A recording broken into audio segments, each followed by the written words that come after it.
Hi friends, welcome to my channel. In today's video, I'm going to talk about user defined function in SQL Server. This is the second video in this video series, so please try to watch my previous video so that you'll get more understanding what I'm talking on today's video. Let's go to the SQL Server main studio. There we can understand the demo. So for timing, I have prepared some script for today's demo purpose. Let's try to understand one by one. Okay. Now for today's demo purpose, I am using this table. First I am executing. So let's start from table order header table. We'll see how many records are available. So this table contains around 31,000 records and 15 columns. Okay. So before executing this select statement, try to enable the actual execution plan. Just click on here. Now in this select statement, I am writing the case expression based on the subtotal value. If the subtotal is greater than 0 and less than 100, below average, and subtotal greater than 100 and subtotal less than 500 average. So I'm writing some kind of expression based on the subtotal value. So I'm trying to pass this case statement. Okay, let's try to execute it and we'll see what output we'll get.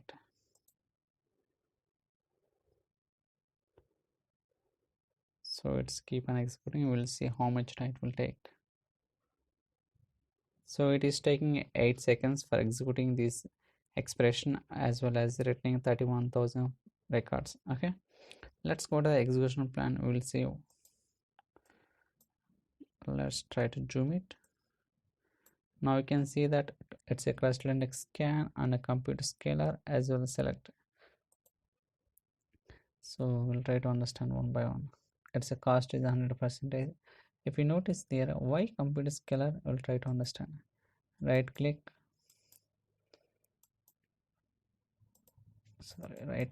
properties. We will see what kind of expression it is returning. So defined values expression if statement. Now we can see, right? So it is returning the it's a compute new values from existing value in a row. So it is defining computing this expression for each row and returning the new value based on the whatever the case statement we have written in the select statement. It is computing. Okay, so that is written a compute scalar operator came into this execution plan. Now what I'm gonna do here is I'm trying to keep this case statement in the scalar use defined function and we'll try to see what will happen. Okay, so here I'm creating one scalar use defined function. So whatever the case statement I have written here, same thing I'm including in this use defined function, and we'll try to execute this function and we will see how the output will come in a fast or slow. Okay, so create function name. I'm passing subtotal as input parameter and it is returning varchar. So this is the expression I have written. Let's try to execute it. So function complete successfully. That's great. Now I want to execute this function alone instead of including in the select statement. I want to execute this function alone. Later I will try to include the function in the select statement.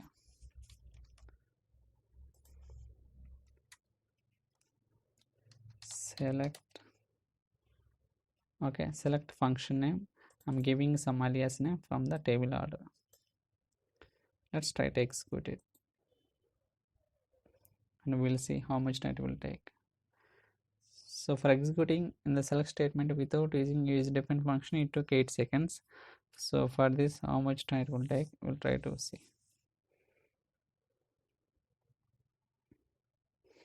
So it is taking 20 seconds. Still, let's keep on executing.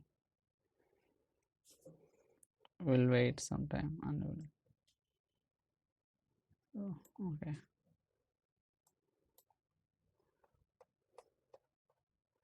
So probably it is taking more time than as we expected.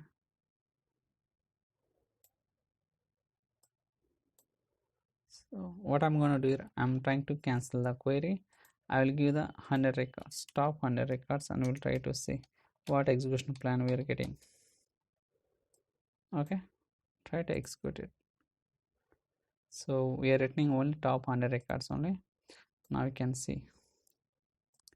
So we have mentioned top operator, so that is the reason. Top keyword, that is the reason we got top. And it's a computer scalar. We'll try to go to properties. Here you can see in the function name what it is returning under. Okay, use different function. What is the function name? Scalar operators, identifier, and column reference.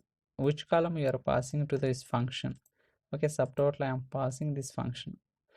And what is the column, database, schema, what is the table, what kind of description. So we can find all the information in the execution plan properties, so that we'll get more understanding what kind of expression it is returning for each row, what is computing and all. Okay, now we'll try to see. Here there's no much information to understand, so for I'll try to give 1000 rows. Now we'll see how much time it is taking.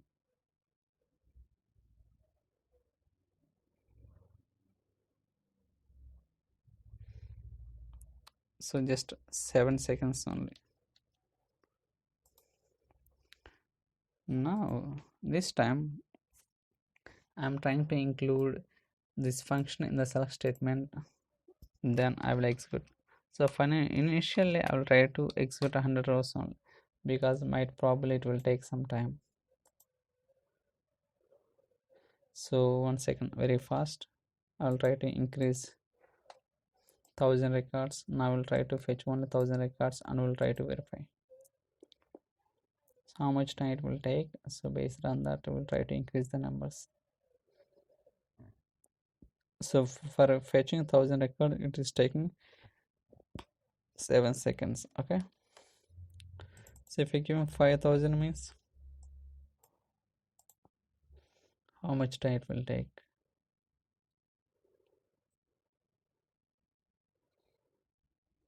Probably it will take 1 minute as per my understand.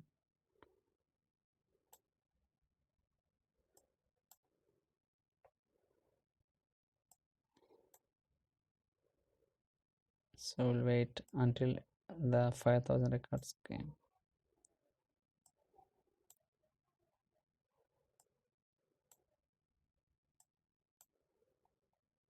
I think within a 1 minute it's gonna complete the execution.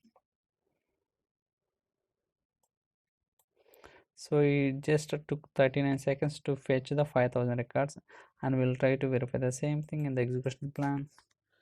Now you can see the top on computer scalar, cluster under scan, and select statement, right? Now same thing, I'll try to fetch 5000 records from without using function, and we'll try to understand how much time it is taking. Okay, 5000 records. It's not taking a second also. You can see that, right? Same thing, I'm not using any extra thing also. So little bit fast this one. So that's all for today's video. I hope you like this video. If you have any questions or queries, so please send me an email or drop your comments in the comment section, so that I'll try to reply as soon as possible. So stay tuned for other videos. Thank you so much for watching.